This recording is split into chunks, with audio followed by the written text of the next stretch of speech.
जी एक बयान देकर के आए आपके हमारे सबके हित में। उन तक भी जयपुर तक आवाज जाएगी तो निश्चित रूप से वीरों की भूमि झुंझुनू से एक नए आगाज की शुरुआत होगी। जोरदारी से जयकारा लगाएंगे। Colonel Bainsla, colonel Bainsla. भगवान देवनारायण जी के चरणों में नमन। इस 21वीं सदी के युग पुरुष सिर्फ गुर्जर समाज के ही नहीं, गुर्जरों के अलावा जो समाज दबे कुचले वंचित जिनकी आवाज कोई नहीं उठा रहा था, उन सबकी आवाज बनकर इस देश में सामाजिक न्याय का रास्ता दिखाने वाले हम सबके श्रद्धेय आदरणीय कर्नल बेसला साहब के चरणों में नमन। मैं नमन करूं उन 72 शहीदों को जिन लोगों ने सामाजिक उत्थान के इस महायज्ञ में अपने प्राणों की आहुति दी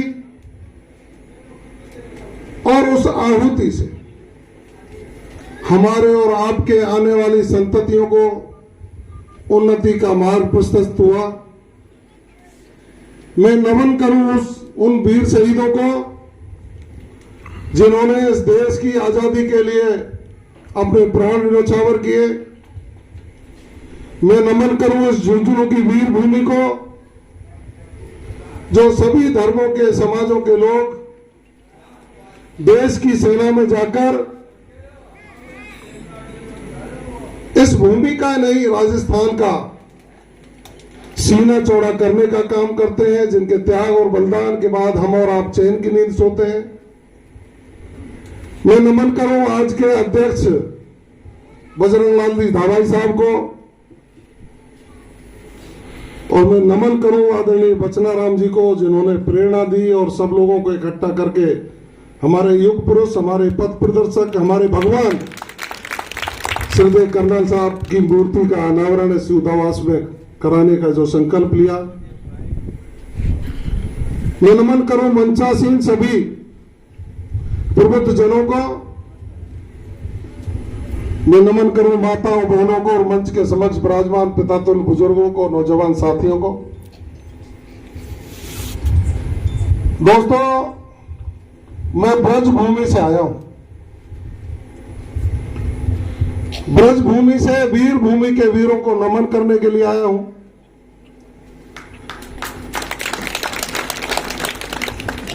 और उस वीर वीरता की प्रतिमा अनावरण के कार्यक्रम में सौभाग्यवश मुझे जो शामिल होने का मौका मिला, मैं निश्चित रूप से मानता हूं कि इस पवित्र कार्यक्रम में आकर के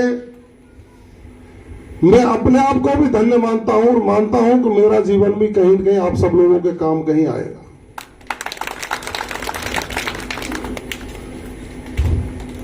मैं कई लोगों को जानता हूं, जगदीश जी प्रधान साहब, राम कुमार जी सिराधना साहब, भाई नवीन कसाना पीछे बैठे हैं, भाई हनुमान जी हैं। यानी कई लोगों से मेरा परिचय पहले से है क्योंकि राजनीतिक सामाजिक जीवन में आता जाता रहा हूं। निश्चित रूप से हम सब गौरवान्वित हैं आपके इस निर्णय से कि झुंझुनू की और सीकर की धरती पर आदरणीय विजय बेसला जी, आपको हमसे ज्यादा ज्ञान है। हम कम संख्या में लोग जरूर हैं, लेकिन आंदोलन के समय पर जो रचनात्मक काम यहां के लोगों ने किया,